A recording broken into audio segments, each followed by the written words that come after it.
Varicose veins తో బాధపడుతున్నారా? దసరా సందర్భంగా ఉచిత కన్సల్టేషన్, సర్జరీపై 20% వరకు డిస్కౌంట్. నమస్తే రమగారు. నమస్తే చే రమగారు, కాపీ కొట్టడం అంటే పుస్తకాలు చదువుల్లో కాపీ కాదండి, వ్యక్తుల్ని, వారు చెప్పే విధానాల్ని, వారు అనుసరించే పద్ధతుల్ని కాపీ కొట్టడం కరెక్టేనా? కాపీ కొట్టడం అంటే ఎవరు వాళ్ళు ఏం చేస్తున్నారో చూసి మనం కూడా అలాగే చేయటం కదా. దీన్ని మనం కాపీగా అనుకోకూడదు, అనుసరించడం అనుకరించడం అనొచ్చు. ఎవరినైనా అనుసరించాలి, అనుకరించాలి, రెండు అవసరమే, మంచిదే. సూపర్. కానీ మన మైండ్ పెట్టద్దు అక్కడ, యాజ్ ఇట్ ఈజ్ పెట్టే కాపీ పేస్టేనా? కాపీ పేస్ట్ కొంతకాలం చేస్తావు, బతుకంతా చేయలేం కదా. మనం ఆలోచించాల్సింది అది. అనుసరణ, అనుకరణ, ఈ రెండు మన జీవిత పాఠాలు చేయ. పిల్లలు సంటెప్పుడు వాడు అనుకరించే చేస్తాడు. బాయ్ చెయ్యపు, 1 2 చెప్పు, 3 చెప్పు, చెప్పిస్తాం. వాడు ఏం నేర్చుకుంటాడు? 3లు 4లు అన్నీ మనని చూసే నేర్చుకుంటాడు. మనం కూడా అలాగే చిన్నప్పుడు నేర్చుకున్నాం. మన అమ్మని అనుకరించి, అమ్మ వేసిన పద్ధతి ప్రకారమే మనం చాలా పనులు చేస్తాం. అమ్మని అనుసరించి ఆమె యొక్క ధోరణిని మనం నేర్చుకుంటాం. ఇప్పుడు అనుకరణ, అనుసరణ ఎవరి దగ్గర ఉన్నట్టు? క్లోజ్ సర్కిల్స్లో. మన ఇంటికి ఎవరైనా పిల్లలు వస్తే ఆ పిల్ల ఇట్లా కళ్ళారుతుంది అనుకో, మన ఇంట్లో ఉన్న బుడ్డట్టుకుంటే ఇట్లా ఆరుతాడు, అది వెళ్ళిపోయి వీడు తయారవుతాడు. అవును. అది వేలు చిగుతుంటే వీడు, అది గోళ్ళు కొరుకుతుంటే వీడు కదా. అది బుద్ధిగా కూర్చొని రాసుకుంటుంటే వీడు మాత్రం చేయడు. కరెక్ట్ అండి కదా. మనం కూడా అంతే చేయ. మనకి ఏది నచ్చిందో దాన్ని కాపీ చేస్తాం. మనం ఏది ఆచరణీయమో అనుసరణీయమో దాన్ని చెయ్యము. అది కష్టం. మనకు ఒక ఆసక్తికరంగా ఉంటుంది చూడు. కొంతమంది ఉంటారు, ఇంకోళ్ళు ఉన్నారు, వాళ్ళకి వెగటుగా అనిపిస్తుంది కళ్ళు ఆర్పడం. ఏంటో ఆవిడ ఎంతసేపు అలా ఆడుతుంది, తర్వాత మనకు కూడా వస్తుంది కళ్ళు ఇలా అంటాం. అవునా కాదా? ఎక్కడో చోట ఉండిపోతుంది. కాళ్ళు ఊపటం, ఎవరైనా కాళ్ళు ఊపుతుంటే మనం కూడా ఊపుతాం, వాడు వెళ్ళిపోతాడు, ఇది మిగిలిపోతుంది. అవును. హ్యాబిట్స్ చాలా మటుకు, బ్యాడ్ హ్యాబిట్స్ అన్నీ ఇతరులని అనుసరించడం వల్లే వస్తాయి. గుడ్ హ్యాబిట్స్ని అనుకరించటం, గుడ్ థింగ్స్ని అనుసరించటం, ఎనీ గుడ్ థింగ్నైనా కాపీ చేయటం ద బెస్ట్ థింగ్ ప్రపంచంలో.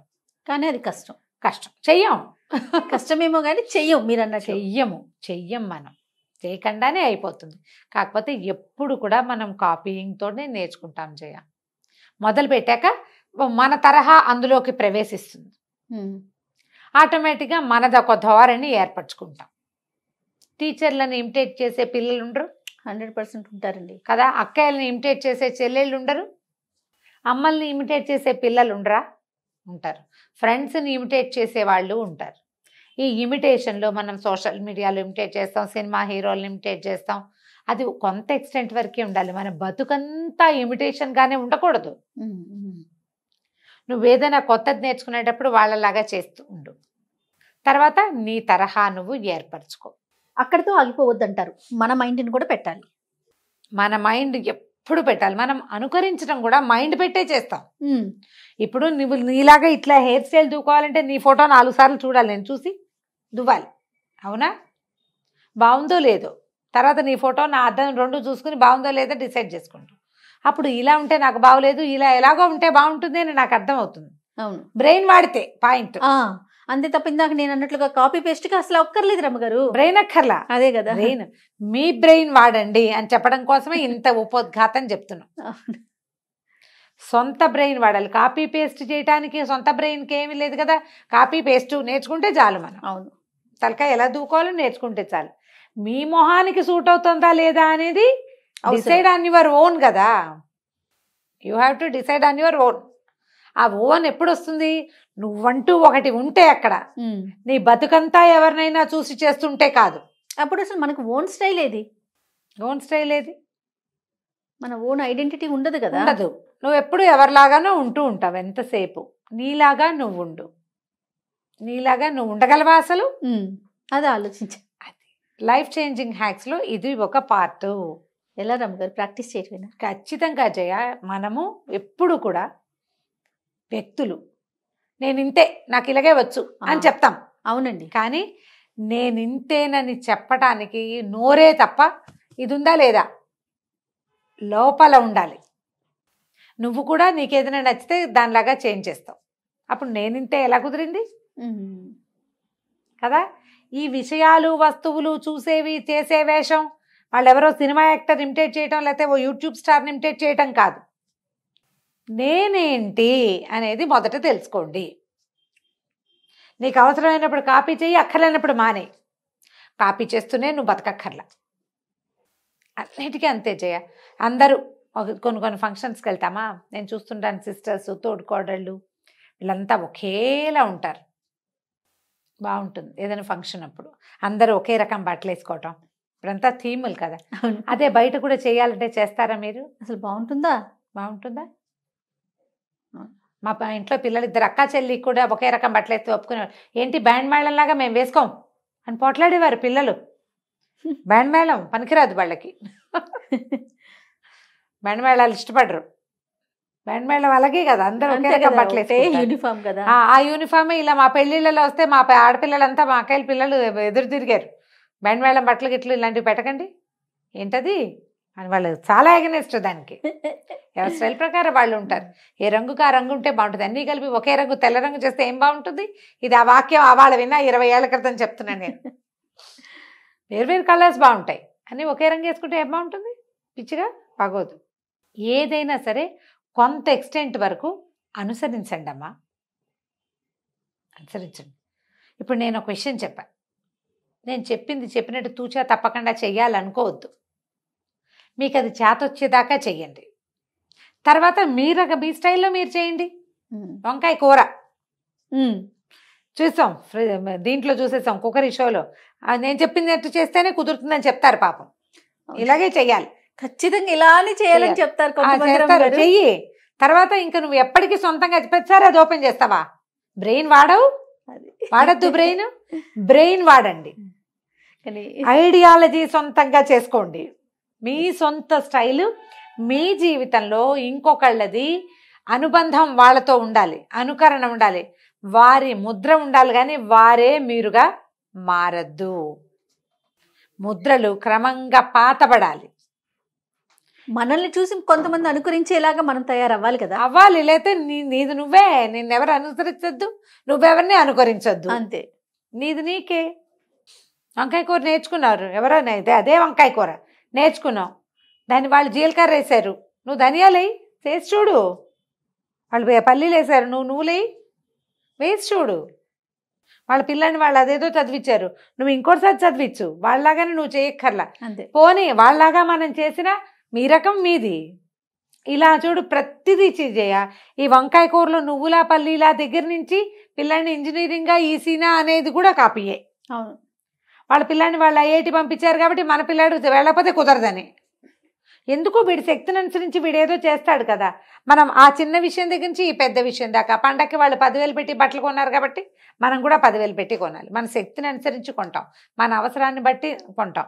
వాళ్ళు 10 మనము 10 అయినంత మాత్రాన కాపీ అయినట్టు కాదు అది.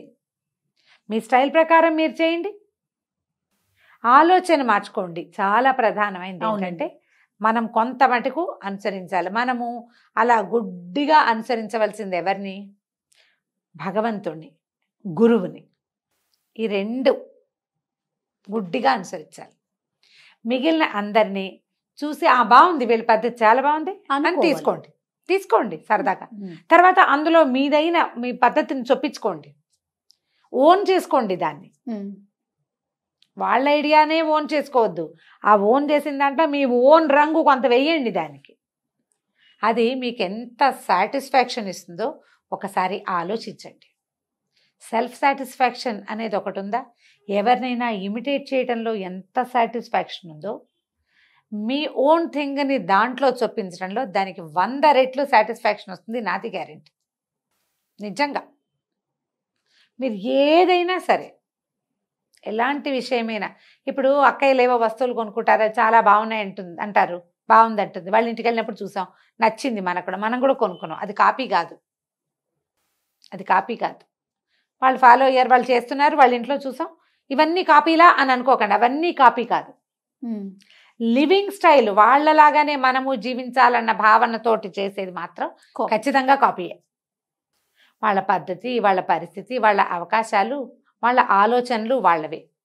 మన పద్ధతి, మన అవకాశం, మన ఆలోచన, అన్నీ ఒక రకంగా ఉండి మన ఆలోచన మాత్రం వాళ్ళ మీద ఉంటే ఎట్లా? ఇవన్నీ వేరు కదా. మనకు ఉన్న దాన్ని బట్టి కదా. పిండి కొద్దీ రొట్టెలు చేయాలి కదా. అంతే కదండి. చెప్పు, ఇంత గోధుమ పిండి ఉంది, వాళ్ళ ఇంట్లో ఇంతంత రొట్టెలు చేసుకుంటారు, ఇంత దాంతో 100 రొట్టెలు చేస్తారు, ఎలా తింటారు కదా. ఇలాంటి ఆలోచన దృక్పథాన్ని తగ్గించుకోండి. వాళ్ళు ఎవరో చేశారు, మనం కూడా చేసేయాలి. వాళ్ళు ఎవరికో వచ్చేస్తుంది, మనకు కూడా వచ్చేస్తుంది. లేకపోతే కొన్నిసార్లు పులిని చూస్తే నక్కవాత పెట్టుకున్నట్టు వాతలు పెట్టుకుంటూ ఉంటాం అనవసరంగా. కొన్ని చోట్ల తెలివి తక్కువగా పప్పులో కాలేస్తాం. ఎందుకు చేశానా ఈ పని అని ఎంత బాధగా ఉంటుందో చెప్పుకోలేము. ఆ సిగ్గు దాచుకోలేకపోతాం, బాధగా ఉంటుంది. అందుకని ముందే జాగ్రత్త పడండి. ఏదైనా చూస్తే మంచి విషయం, ఏదైనా మిమ్మల్ని ఆకర్షించిన విషయం ఉంటే అది మనం చేయగలమా, మనం తూగలమా అనేది ముందు బేరీజ్ వేసుకోండి. తూగలేనిదైతే కాపీ కొట్టద్దు, తూగలిగేదైతే ఇంకా దీనికి మనం ఏం కొత్త రంగు పూయగలం అనేది ఆలోచించండి. పూయగలిగిన దాన్ని తీసుకోండి, అప్పుడు ఈజీగా ఉంటుంది. ప్రధానమైనది ఏంటంటే ఇవన్నీ అసంతృప్తులకి కారణాలు అవుతాయి జయ.